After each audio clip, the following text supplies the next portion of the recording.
hit it. Oh, yeah. Yeah, it just took a while. All right. We are back again, as promised. A bit late, but we're here. Episode number 7.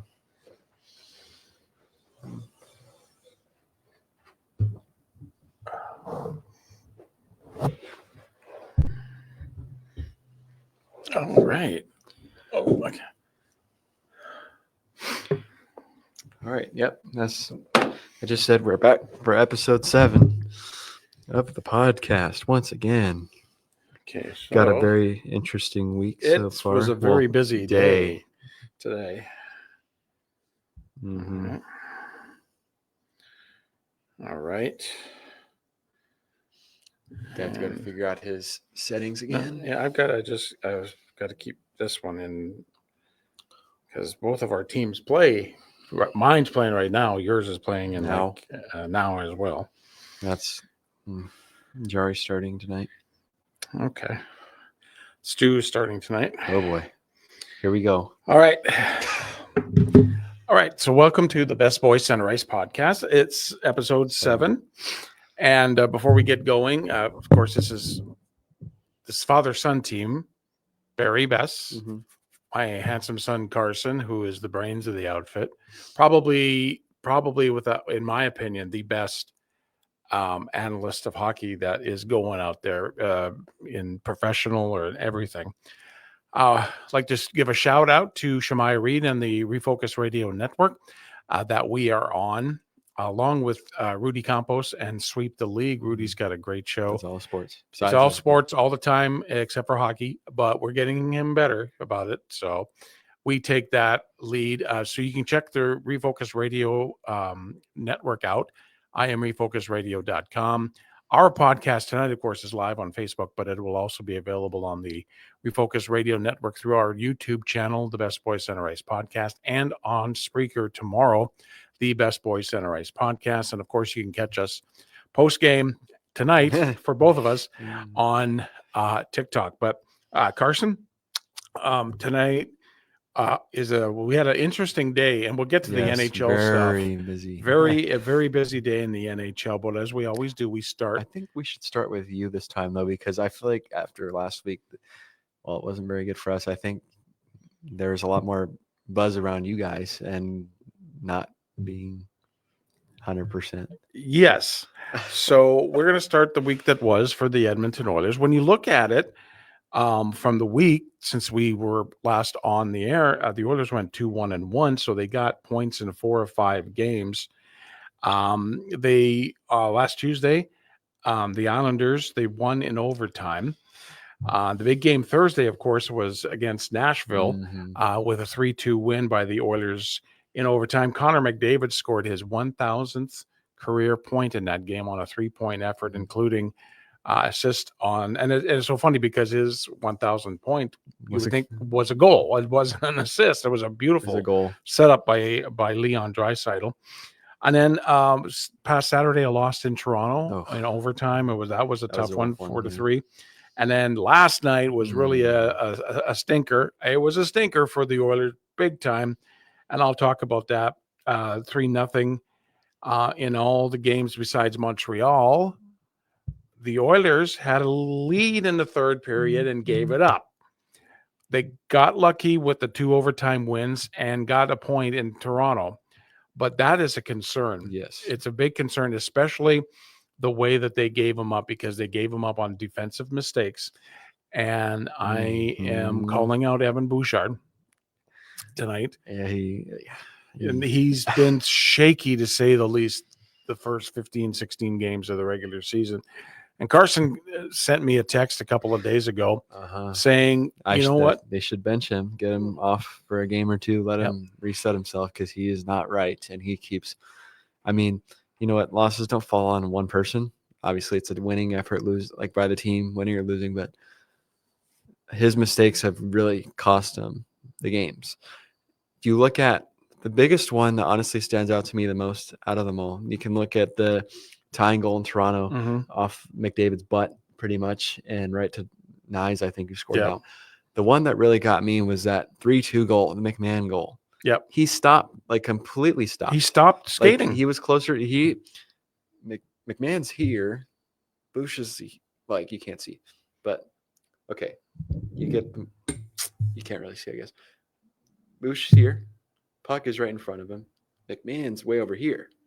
You think Bouchard only has to go up this much. He's going to win the race. He doesn't win the race. No. He completely stops, and McMahon beats him and scores. And then when the puck goes in, you see Bush like curl around like super fast around the corner. Like that speed He just slowed down. He was waiting. Yeah. He was thinking Matthias Ekholm, who's not as fast, was going to catch up to him, and he couldn't. He didn't have the angle. It was.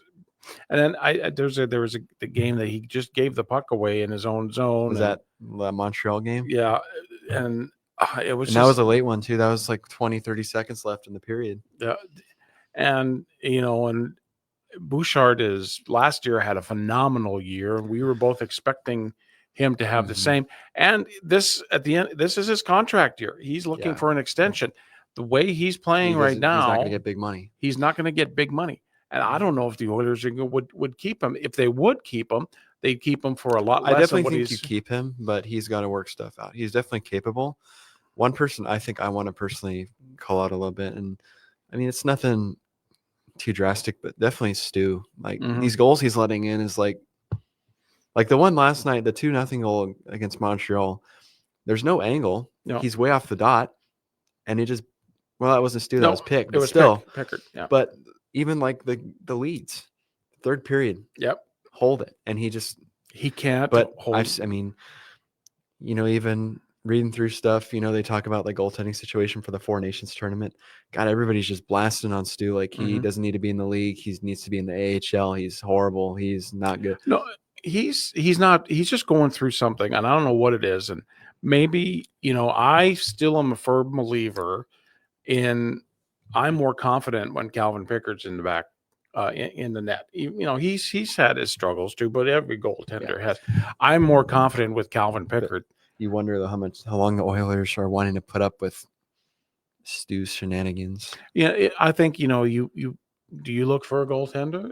Do you go find a goaltender and maybe do it and say, look, Stu, but then do you put him down in Bakersfield and keep Pick, or what do you do? Or do you probably carry? I mean, you carry three. You carry three, or you get Pick to somebody that needs a backup. Yeah, and keep Stu as a backup, because the way he plays most of the time, other than the run to the final last year, he doesn't look more than a backup. He really doesn't. His confidence level is again back to where it was at the beginning of last season. So, but and the one thing that came out of the Toronto game, of course, was the hit.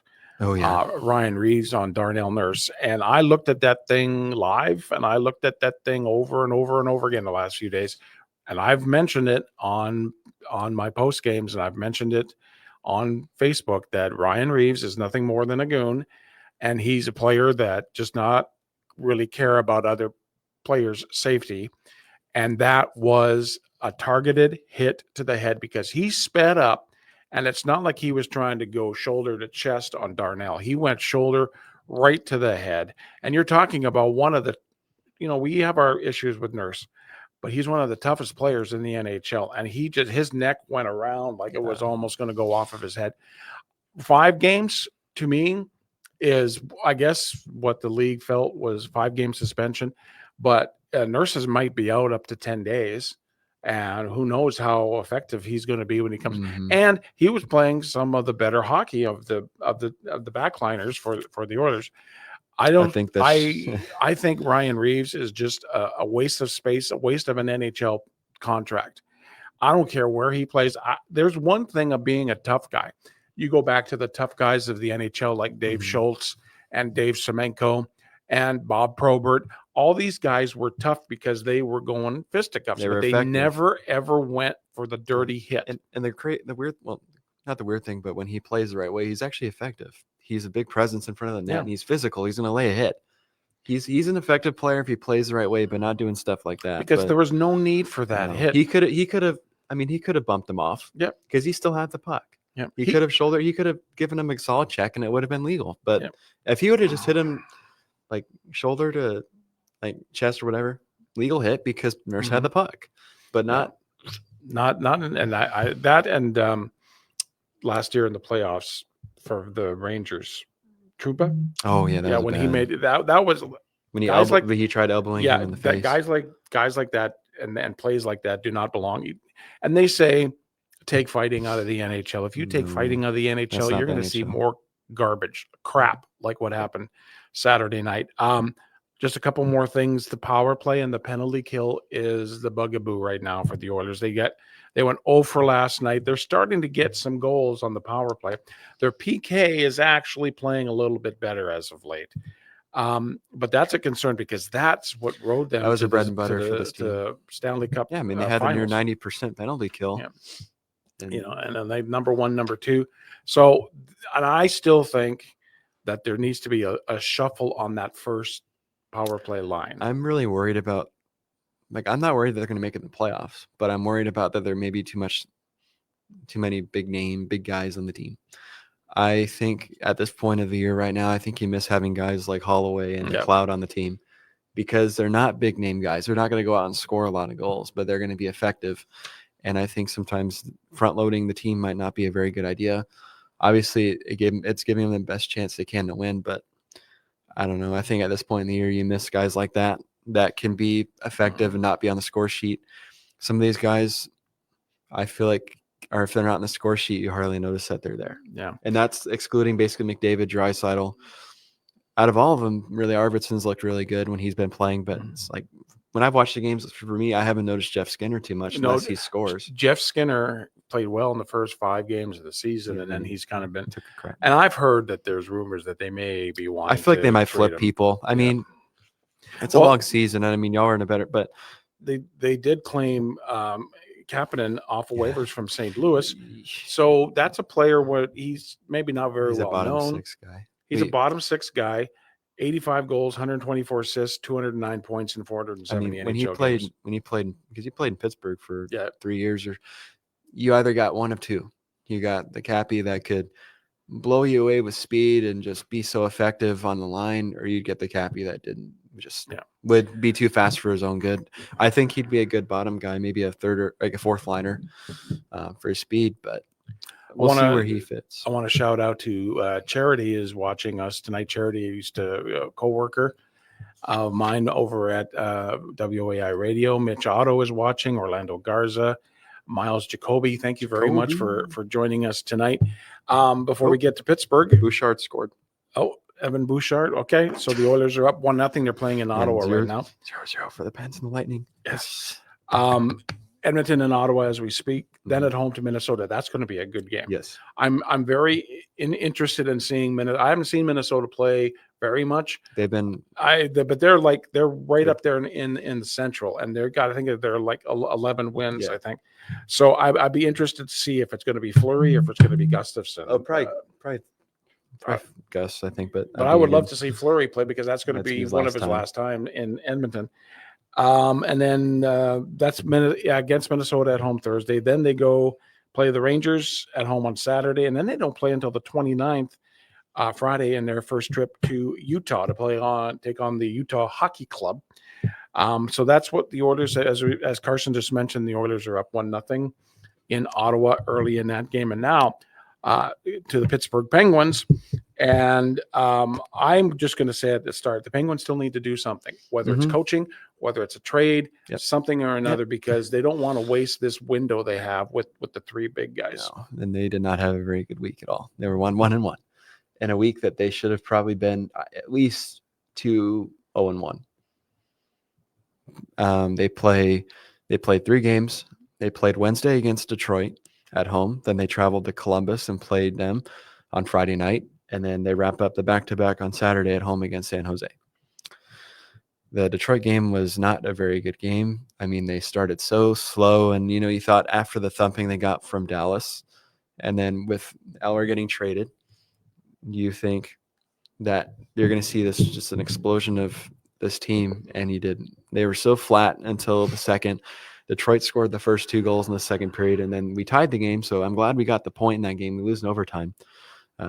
Nice goal by Edvinsson from Detroit, but Ned really bit so bad on a drag he did in the zone and beat him clean. But that's a game you need to have urgency at starting off this game, and they didn't. They had none. There was no passion, no energy, nothing. Then they go to Columbus on Friday, and out of the 2 games, you had to start Jarry in that one because you don't want to start him at home, and then he stinks it up and he gets booed. And he stunk it up in Columbus. He played god awful. Shouldn't start a game anymore, but he's actually starting tonight.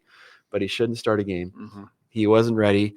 For the 3rd time out of the 4 games he had started up to that point this year, he let in a goal in the first shot he faced of the game. The 3rd out of the 4 games he's played. And then he's swimming around in the crease. He has no idea what's going on. The 5th goal that Columbus had was actually hilarious because the puck's behind him. The puck's going by the dot. And he's just like this, like turning himself. And he's not ready. He's not ready. He's not NHL caliber. He's not playing that way right now. And So what do you do? I don't know, because who's going to take that contract? And I mean, they are so high on him because they paid him the money.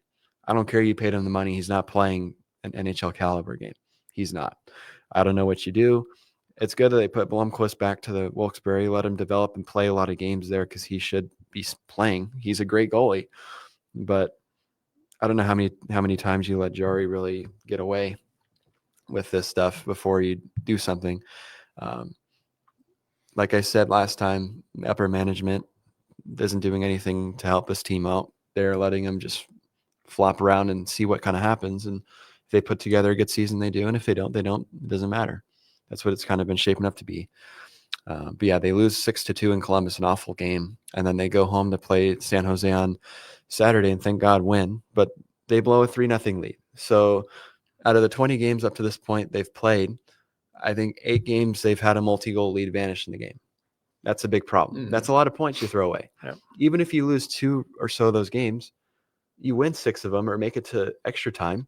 That's probably an extra 10 or so points in your pocket that you don't have, right? Because you can't hold the lead when you should be able to. Well, the Oilers are in the same way. They can't hold the lead. No, and they lose. They go up and then they lose their identity. Like, even if it's bound to happen that the other team's going to get some momentum and play a bit better, but hold the fort. Hold the fort. Let them where they can't really get any second chance opportunities. If you're clearing the puck for 5 or so minutes, clear the puck for 5 or so minutes. But they're just letting them do what they want. And that's been a big problem. They can't hold the lead, but luckily they get it done in the shootout. Thank God. Yeah. But still, I mean, they're 7-10-3. They have yet to have won more than 2 games in a row. I mean, they win a few. And the crazy thing is, I mean, I know it's early in the year to think about the playoffs because there's still 60 some odd games. But you look at the race in the wild card, we're right. Like the games, right the games in hand. The other teams maybe have a game or 2 or 3 in hand on us, but it's all bunched. You're all close, and the more they're playing around with this stuff, they're falling behind. But at least they won the last game. But I'd like them to win a few. I mean, they don't have an easy schedule coming up. I think out of the next 10 games they play are against playoff caliber teams, teams that have been, I believe, not in the playoff race, or at least a playoff team last year. They're, I want to say 6-1-2, and against playoff teams, they're like 1-9-0. So they're losing a lot of games to teams that are playoff potential teams, and they've led in a lot of these games. That's been something that has been kind of looked over. They led against Vancouver. They led against Winnipeg. They led against Minnesota and lost that game. Who else have they blown a lead to? I'm trying to think. I mean, lots of games they've just thrown away, but nonetheless, lots of time. You never know what's going to happen. I hope they can just put some wins together. That's all I think it's going to take is them to win some games. Dad's scoreboard watching. Oh, Pittsburgh won. Yep, Pittsburgh won. Woo! Tampa nothing. Let's see here. It was Jesse Puljujärvi. Yes, unassisted. Nice. So 1-0. Take it. But Pittsburgh over Tampa. But big week for the Penguins now. They play, as we're watching right now, Tampa Bay in Pittsburgh. And then they have a tough back-to-back this weekend. Friday and Saturday, they play Friday against Winnipeg. But the only thing I've been thinking about Winnipeg, they've lost a couple games lately. So, and they lost badly their last game against Florida. Yeah, so maybe the Penguins can take advantage. And imagine Winnipeg. So remember, Hellebuck is actually, human. Yeah, and then they play Saturday also against Utah at home. So big week. They need to collect. If they can collect 4 or 5 points, this would be huge for them to gain some confidence. But it all starts tonight. They got to lock in these next 50 minutes of this game and win it. Yep. Other than that, nothing's really changed. They brought up a couple guys from Wilkes-Barre and kept them on the team. They took Ryan Graves out actually, and they're still keeping him out. So I like that they're trying at least with these younger guys to get him incorporated. I've heard stories of Erik Karlsson may be on the move. Yeah, I've heard. I actually heard one of the earlier rumors was Erik Karlsson to Edmonton.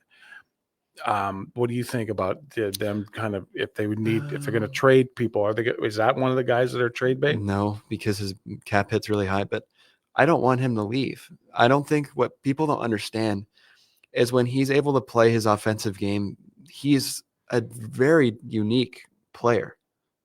I don't think other than Makar, I don't think there's another offensive defenseman like him. When he's in his zone, he's shifting around like it's nothing. He's able to skate the blue line. Well, he's still a fantastic offensive defenseman. And he's not afraid, even though it bites him in the butt, he's not afraid to play in the zone. He goes deep in the offensive zone. He wants to play. I think that's a guy you need for this defensive core because he's able to score and he's able to get assists and he's able to and when he picks up his defensive game a little bit, which he has, he's actually a very well-rounded player. He's just so dynamic. I don't think that's a guy you want to lose, but if they did, they'd get a package for him. You'd get some prospects or something, but I definitely don't want him gone. But we'll see what they end up doing. I mean, his cap hit's just too high. It's like 10 mil a year. People aren't going to go for that. I don't think that's a hard one. But the Penguins would have to retain a lot of money off of that. But that's been the week and the recap and for what's going on this next week. And we'll move on to a lot of stuff going on in the NHL. The Ovi goal watch is on hold for a little bit. He's at 868. He's got 15 goals so far this year. He's a leading goal scorer. He had a hat trick the other night. And he had 2 against Utah. But in that Utah game, so he's like 27 away from the record of Wayne Gretzky's. But he got hit knee to knee in that game against Utah, and it didn't look as bad as what it is. But they're saying he's going to be week to week, and those knee to knee hits. I never thought that those knee to knee hits would be as severe because you've got knee pads on and it's whatnot. still contact. But if you get hit in the right spot, man, the right spot where the padding isn't. So Ovi's going to be week to week, and it's crazy because he's looked awesome. Yeah, he's looked amazing. Well, he's made Washington the number 1 team in the Metro. Yeah, so Ovi is back. He's like I said, he's at 868. It's stalled for now, but I think he'll be back. Probably, I bet you after Thanksgiving he'll be back, like into the first part of December. Yeah, one that is sad, and even though it's a rival of the Oilers, JT Miller, the Vancouver Canucks, is on personal leave from the hockey club. We don't know why. He's battling through. I've heard things, coaches, kind of people say he's battling through something. I don't know what it is. We're not going to speculate. More personal information. Yeah, we're not going to speculate here. Nonetheless, these players are human beings. You want them to be fine and okay, and hopefully he gets everything he needs to taken care of, and he can spend time with his family and get himself back where he needs to be. He's a big part of that team. Part of Vancouver. I like him. I really do. I do. He's a great player, and he's a good. I like his attitude and his confidence.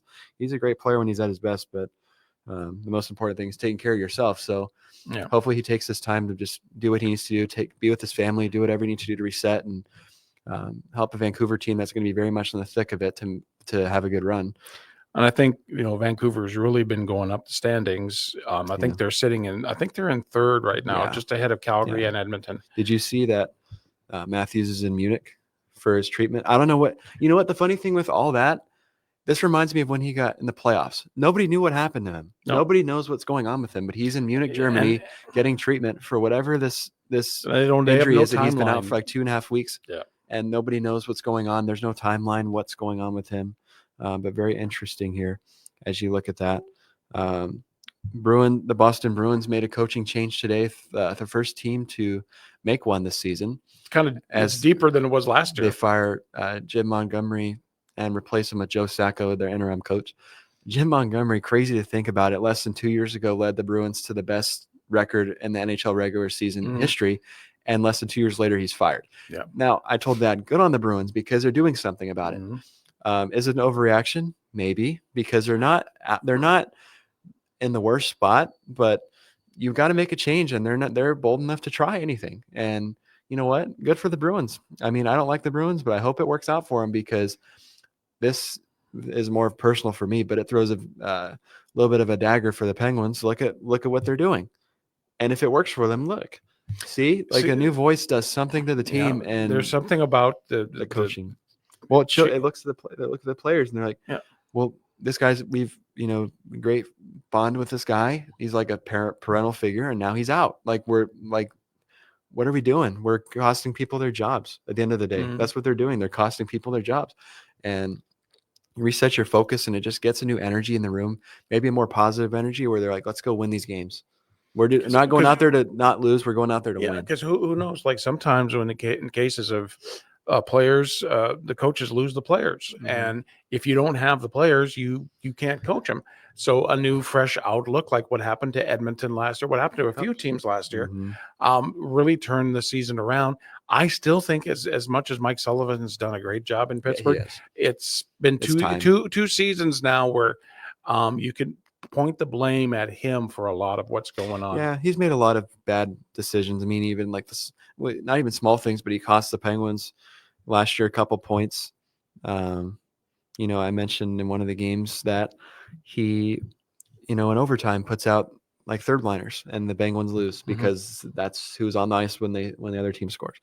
Little things like that do add up. Again, great head coach. Just time he can go. He'd be great on another team. Well, see, remember when he came, he took a Penguins team. Yeah, that was in the bottom halfway through the season, right? Like in January, near the bottom, and took him to this and won the Stanley Cup. Yeah, he's a great coach. I mean, it's proven. You just don't know. No, I can't remember St. Louis. St. Louis did it. St. Louis did it on their Stanley Cup year. But the one thing I don't agree with people sometimes with what they say is, well, he's just taking over another coach's players.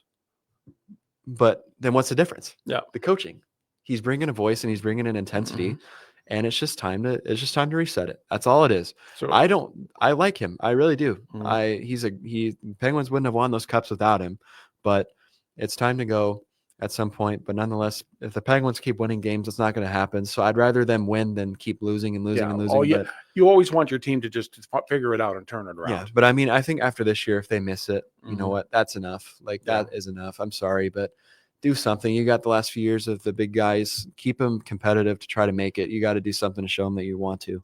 We have a really good lineup of folks watching us tonight. Tim, thank you very much. Tim from back home in Wetaskiwin, Alberta. Amelia Antashko, also from Alberta. I thank Dave Rogan. He's our New York Ranger fan. Miles is out there. Orlando, Mitch, Charity. We got a lot of people, and we love to hear what you guys have to say. We have the podcast here every Tuesday. Do you have anything else that you wanted to go with? I don't know. I mean, my big one was honestly about the Oilers stuff. I don't know. I don't like to overreact really, but I'm more like, what do you do with that? Yeah. I mean, Bush is such a great player, but what do you do? I mean, if he does something like that anymore, enough's enough. Yeah. You can't afford. There comes a time. And how many, I mean, I know it's early in the season, but how many points has he cost the team? Because some of those errors that he makes are what leads to goals. Yeah. And at the same time, we both have the same issue where our big goalie is not effective. No. Stu and Jars are both the big guys on the team, and they're not playing like it. At the end of the day, you pay your big goalie to play goal. That's why he's the starting goaltender. You pay him to make stops that I think I heard somewhere or saw somewhere the other day, and it was like a perfect analogy. A good goalie will make most of the pucks that should go in, not. And what the situation is with Stu and Jars is the pucks that should be going in are. Yeah. They're not making the saves when they need to, because that's what you pay them for at the end of the day. They're your last line of defense, and they come in key for the guys, maybe the forwards or defense, that make a mistake to stop it. And that really rallies around your team. When you make a big save, absolutely it does, because you've given your team a chance. And I think both our teams have some issues with the goaltending. Yeah. Do you agree? I totally 100% agree. I feel more confident right now when Pickard's in net rather than Stu. it just like the Oilers did in the Vancouver series last year in the playoffs. They pulled him for a couple of games, got him to sit, and he played phenomenal throughout We the maybe rest watched of some of those goals like this. The one I can never forget is that Zadorov goal from the goal line. Yep. Like that's one that should never No.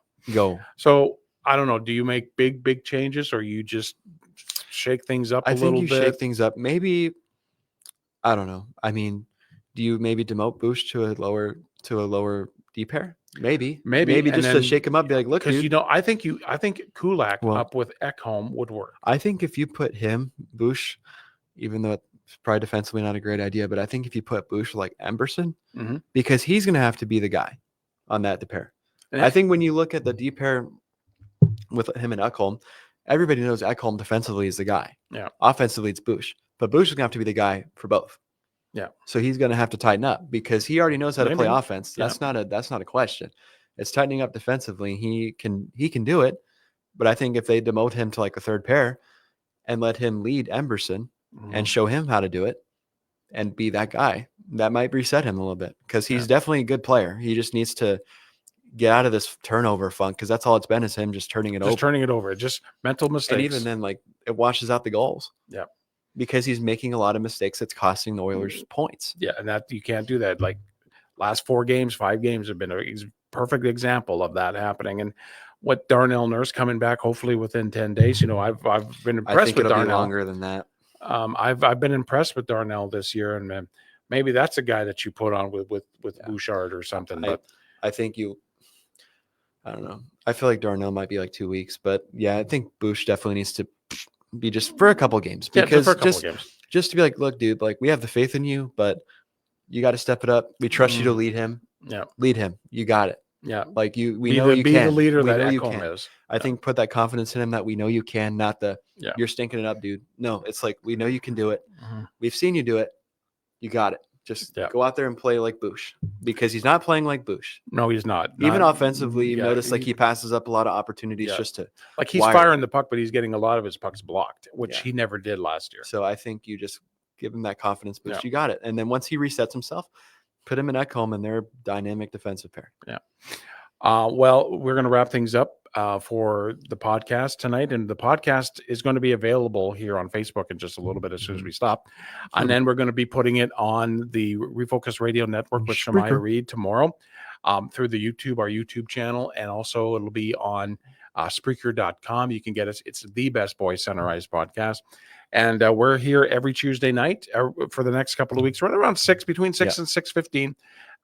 Carson's got some commitments he's got to do. But we just love to hear from you. You can message us on our Facebook or TikTok. And if you have questions about your team, and if you want to join us live here every Tuesday night, we had a lot of people on tonight. Ask your questions. I've got it sitting right here in front of me. So we just enjoy doing this. 2 weeks from today, I'm going to be in Las Vegas for the Oilers and Vegas Golden Knights game. So we'll have our regular podcast next week. The following week, we are going to do some lives when I'm in Vegas. I'm excited. I'm looking forward to going to Vegas. So that's going to be a couple of weeks. We've got a lot of stuff coming up. Carson's got some games coming up that he's going to be going to. We just love doing this. We love hearing from you. We do. We are going to wrap things up. And as I always say, that Carson always makes fun of me. In the meantime, and in between time, everybody have a great hockey night. Ottawa tied it. 1-1. Stutzla.